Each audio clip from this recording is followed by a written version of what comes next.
L'autopsie ne laisse plus de place au doute. Le corps retrouvé en Loire ce mercredi est bien celui de Romain Barré, cet agent immobilier nantais de 38 ans disparu fin septembre. L'information a été confirmée par Pierre Sénès, le procureur de la République de Nantes, et maître Cécile de Oliveira, l'avocate de la compagne de la victime. Le corps doit maintenant subir des analyses plus poussées pour connaître avec précision les circonstances de l'homicide. Dans cette affaire, 2 jeunes hommes de 19 et 16 ans ont été mis en examen pour meurtre aggravé. Et samedi, les proches, les amis de Romain Barré lui rendront un dernier hommage à l'occasion d'une marche blanche organisée à Nantes. Nouvelle session du Conseil régional des Pays de la Loire. Durant 2 jours, on y discute des orientations budgétaires pour 2017. Et alors que l'opposition parle de grands bazars et de coupes cachées, l'équipe menée par Bruno Retailleau contre-attaque. Benoît Balti. Une leçon d'arithmétique pour se défendre, épinglé par l'opposition pour son manque de transparence budgétaire, Bruno Retailleau contre-attaque. Le président des Pays de la Loire dénonce la mauvaise gestion de la majorité précédente et notamment une dette sous-évaluée à laquelle il faut faire face. C'est une attitude irresponsable. Les socialistes nous ont laissé une ardoise pharaonique. 1,5 milliard de dettes cachées. Nous avons une dégradation de la note de la région par Standard & Poor's.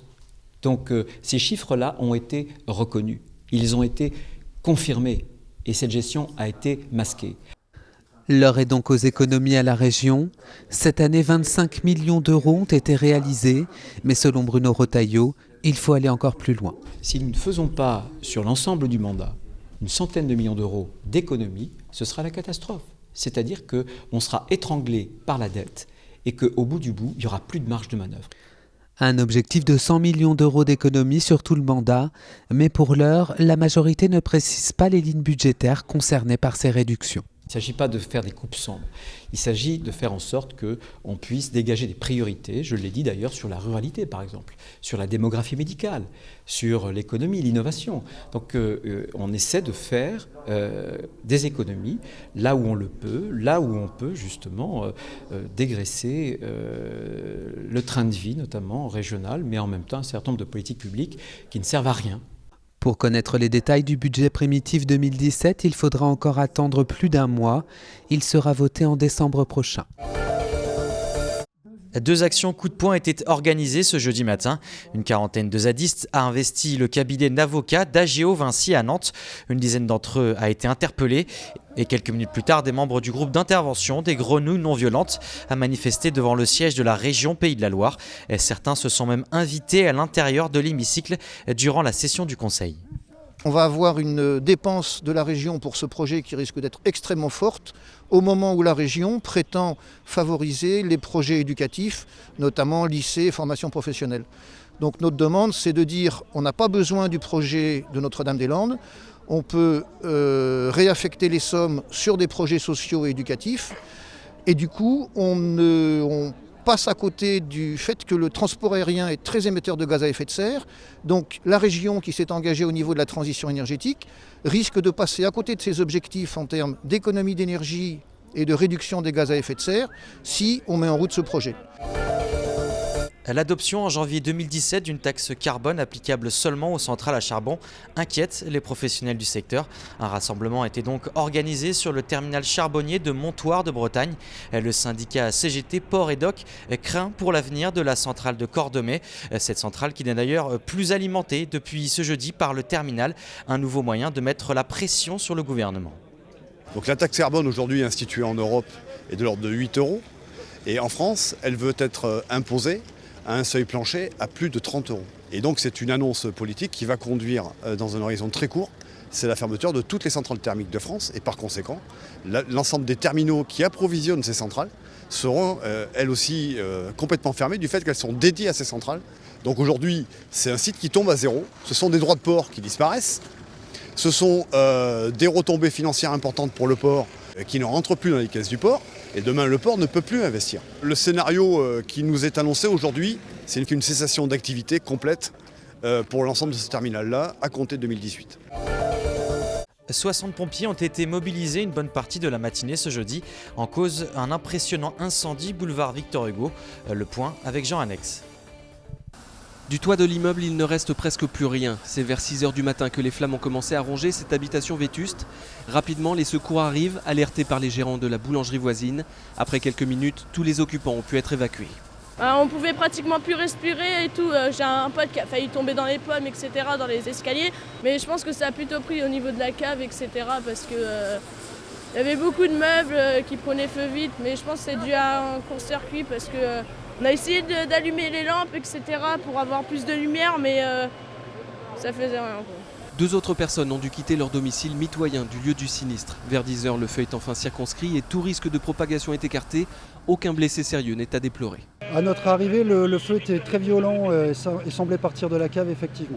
C'était le foyer principal. 17 personnes ont été évacuées. Nous avons actuellement en bilan provisoire 2 blessés légers qui ont été transportés au CHU. L'opération terminée, une enquête a été ouverte pour tenter de déterminer les origines de cet incendie. Les occupants, quant à eux, espèrent trouver un autre point de chute.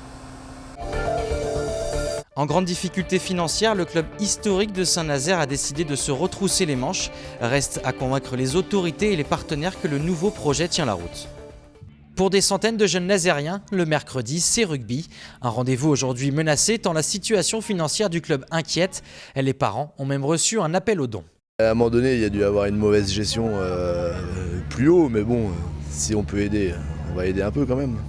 Ça fait quand même une belle vitrine pour la ville de Saint-Nazaire. Mes enfants, ils sont passionnés par le rugby. Si ça disparaissait, on ne saurait pas où les mettre et on serait très inquiets pour leur futur. L'endettement financier du club avoisinerait les 200 000 €. Son principal partenaire, la mairie, lui donne donc jusqu'au mois de novembre pour trouver une solution. Je pense qu'on vit un peu au-dessus de nos moyens dans le club. Je suis très interrogative sur est-ce qu'on doit garder l'équipe première actuellement. Les salaires des joueurs à ce niveau-là, les déplacements qui sont conséquents puisqu'on traverse l'intégralité de la France. Donc on voit bien qu'on est sur un vrai budget d'entreprise. Du côté du club, on prépare en toute discrétion un plan de sauvetage.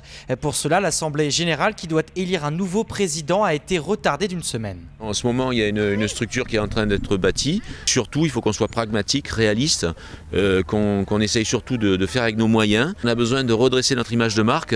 On a besoin surtout que les entreprises de Saint-Nazaire nous fassent confiance. Ce qu'on espère, effectivement, c'est fêter le 200e anniversaire en 2108. Dimanche, l'équipe première reçoit Nevers, le leader de sa poule en Fédéral 1.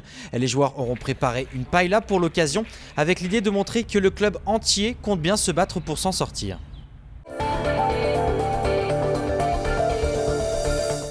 Aurélie Bourdon est chercheuse à l'Université de Nantes. Ses travaux pour améliorer la croissance des bébés fragiles sont désormais encouragés par une bourse L'Oréal UNESCO.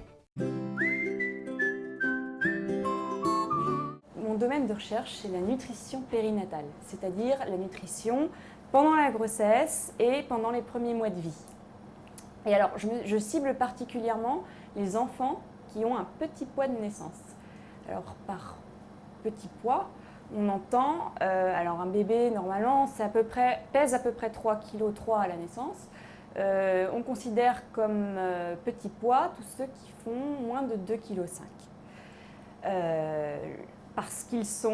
Soit parce qu'ils sont prématurés, donc ça veut dire qu'ils sont nés avant 37 semaines de grossesse, soit parce qu'ils ont mal grandi pendant la grossesse. Ça, c'est une autre possibilité. Et dans ce cas-là, on parle de retard de croissance intra-utérin. Le problème, c'est qu'une fois nés, ces enfants, ils sont plus fragiles. Plus ils sont petits, plus ils ont de risques de complications.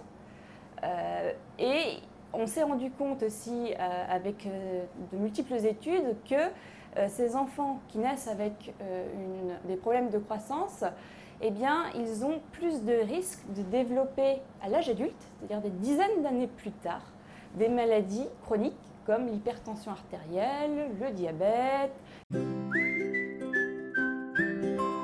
Moi, j'ai travaillé sur un acide aminé, donc la citrulline, qui est naturellement produite par notre intestin et que l'on trouve sinon dans un aliment qui est la pastèque. Et donc, on s'est intéressé à cet acide aminé parce dans d'autres situations de dénutrition, il permettait d'améliorer l'état nutritionnel et il permettait de stimuler la synthèse de protéines au niveau des muscles. Autre chose, cet acide aminé, il est transformé en une molécule qui s'appelle l'arginine, qui permet de produire un gaz qui agit sur le flux sanguin. Et donc là, ça pourrait nous permettre d'avoir une approche préventive. Vous voyez, je vous parlais de supplémentation si on la donne avant la grossesse, pour essayer de prévenir aussi le retard de croissance. On est à un stade préclinique, c'est-à-dire avant la recherche sur l'homme. Et donc, le but, ce serait effectivement, d'après nos résultats, de lancer une étude chez la femme. Pour l'instant, ce n'est pas encore le cas.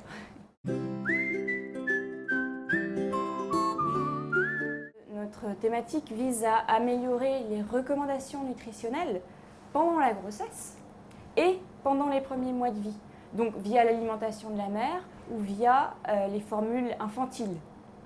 Et donc ça, ce serait un des enjeux, donc établir des lignes directrices et également essayer, en faisant mieux grandir ses enfants, participer à réduire les facteurs de risque à long terme. Comme je vous disais tout à l'heure, les enfants de petit poids ont plus de risques d'être malades plus tard.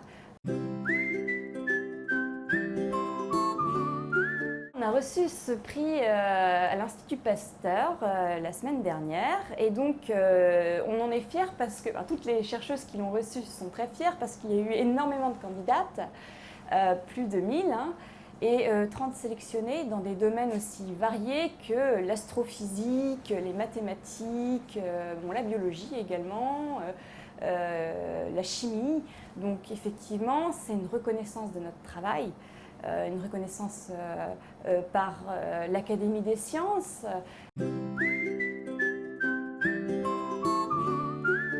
La biologie, c'était quelque chose qui m'a toujours intéressée, mais c'était aussi bien la biologie des plantes que la biologie humaine. Et il y avait un dessin animé en fait que j'aimais particulièrement quand j'étais enfant, qui s'appelait « Il était une fois la vie ». Et qui nous permet peut-être de découvrir un peu les fonctions de l'organisme de manière très ludique. Et ça va te donner envie d'en savoir plus en fait. C'est un métier en fait où on a l'impression d'en apprendre tous les jours, donc qui n'est pas routinier, qui est vraiment, je pense qu'on fait par passion, et qui est utile. Et moi je sais que je m'en rends particulièrement compte parce que j'attends aussi, par ma situation personnelle, des avancées de la recherche. Et donc, quand on est confronté à des problèmes de santé, eh bien, on se rend compte encore plus en fait, de l'utilité de la recherche et on a envie de contribuer et de faire avancer les choses.